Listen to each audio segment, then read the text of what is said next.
शहरातील खड्डेमय रस्त्यांची तक्रार केल्याने एका सजग नागरिकावर राजकीय नेत्यांच्या गुंडांकडून हल्ला करण्यात आला। विशेष म्हणजे हा प्रकार नवी पोलीस ठाण्याच्या बाहेरच घडला, तरी देखील संबंधित पोलीस ठाण्याने तक्रार नोंदवण्यास स्पष्ट नकार दिला। हा प्रकार सध्या ठाण्यात संतापाचं वादळ निर्माण करत असून पोलीस आयुक्तांनाही भेटता न आल्यानं प्रशासनाच्या संवेदनशीलता पुन्हा एकदा अधोरेखित झाली आहे। शहरातील रस्ते गेल्या अनेक महिन्यांपासून खड्ड्यांनी भरलेले असून पावसाळा सुरू होण्याआधीच जनतेला मृत्यूचं आमंत्रण देणारी अवस्था निर्माण झाली आहे। या समस्येबाबत संबंधित नागरिकांनी वारंवार भिवंडी महानगरपालिकेकडे लेखी तक्रार आणि ऑनलाईन फोटोंचं निवेदन दिली, मात्र ठाणे महापालिकेनं कोणतीही दखल घेतली नाही। आता या निष्क्रिय विरोधात आवाज उठवणाऱ्या नागरिकांवर काल दुपारी नवी पोलीस ठाण्याजवळ काही अज्ञात गुंडांनी हल्ला केला। प्रत्यक्षदर्शींनी दिलेल्या माहितीनुसार हल्लेखोर नेत्यांचे लोक असल्याचं सांगून धमका देत होते। हा हल्ला केवळ भय निर्माण करण्यासाठी नव्हता, तर भविष्यात कोणीही प्रश्न विचारू नये म्हणून दिलेला इशारा होता, अशी स्थानिकांची प्रतिक्रिया आहे। जय जिजाऊ जय शिवराय। सर्वात प्रथम मी गौतम बुद्धांना मानवंदना देतो, डॉक्टर बाबासाहेब आंबेडकरांना मानवंदना देतो, छत्रपती शिवाजी महाराज मानवंदना देतो आणि माझ्यावरती 4 तारखेच्या दिवशी संध्याकाळी 8 वाजता नारपोली पोलीस स्टेशनच्या आतमध्ये जो जीवेघेणा हल्ला झाला, त्या हल्ल्याचा मी सर्वात पहिले निषेध करतो आणि त्या हल्ल्याच्या अनुषंगाने आपण नारपोली पोलीस स्टेशनमध्ये आपला जो गुन्हा नोंदवून नाही घेतला आणि त्याच्यानंतर आपण इथे 8 तारखेला CP कार्यालयात इथेही आपण पत्रव्यवहार केला, पण पत्रव्यवहारची कुठल्याही प्रकारची दखल घेतलेली गेलेली नाही आहे। याच्यामध्ये काय आहे का कुठल्या बड्या नेत्याचा हात आहे का काय आहे, हे चौकशी ज्या लोकांनी हे सर्व बघितलं पाहिजे। आणि माझी मागणी काय जास्त नाही आहे का ज्या लोकांनी माझ्यावरती हल्ला केलेला आहे त्या संबंधित गुन्हेगारांवरती कठोर कारवाई झाली पाहिजे।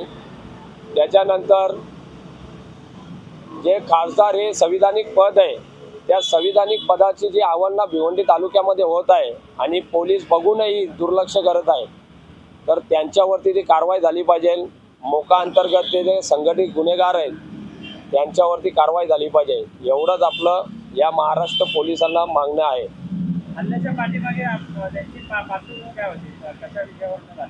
माझं 5 तारखेला भिवंडीमध्ये आंदोलन होतं, जन आंदोलन होतं। त्या आंदोलनामध्ये असं होतं का तिथले स्थानिकचे जे खासदार आमदार कामं करत नाहीये, तर आपण त्यांच्या ती कामं निदर्शनात आणून देत होतो की ही जनतेची कामं आहे, तिथं पाणी भरतंय, तर तो मोर्चा झाला नाही पाहिजे, ते आंदोलन झालं नाही पाहिजे। त्या अनुषंगाने ते माझ्यावरती ते हल्ले झालेले। उच्च ठिकाणी पाणी भरलेले होते। हॉली मेरी स्कूल आहे राहनाल ग्रामपंचायतीच्या हद्दीमध्ये, तिथे पाणी साचलेलं गेल्या 2 वर्षापासून आपण PWDला सांगतो, पण PWD लक्ष देत नाहीये। खासदार बाळामामा त्या ठिकाणी आहेत, त्यांच्याकडे काय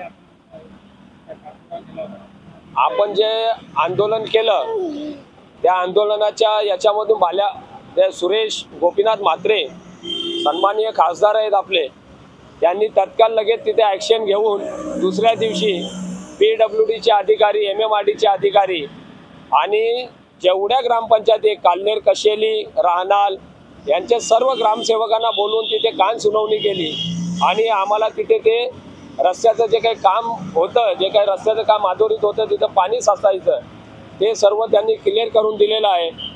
मी त्यांच्याकडून एवढीच मागणी करतो का पोलीस प्रशासनावरती कोणाचा हात आहे, कोण काय करते हे तुम्ही केंद्रामध्ये आवाज उठवा। तर सर्वसामान्यांवरती जे काही जीवघेणे हल्ले होतात, ही काही कोयता गँग आहे, काही चर्ची जी काही पोरं जी फिरतात ड्रग्स घेऊन, यांच्यावरती कुठून तरी पोलिसांकडून कुठलं तरी एक असं हे राबवलं पाहिजे, कुठली तरी स्कीम का बाबा यांना अटक करा। कारण समाजामध्ये काय होतंय माहिती आहे का, आताच्या याला वातावरण खराब होतंय। जी काही मुलं असतात ती कुठल्या समाजाची असतात, काय असतात, कोणाला काय माहिती नसतो, नंतर काय प्रश्न उद्भवतो, तिथे जातीवाद होतो मग, आणि मग आजूबाजूचा प्रदेश हा दूषित होतो। अशा लोकांवरती कारवाई झाली पाहिजे फक्त।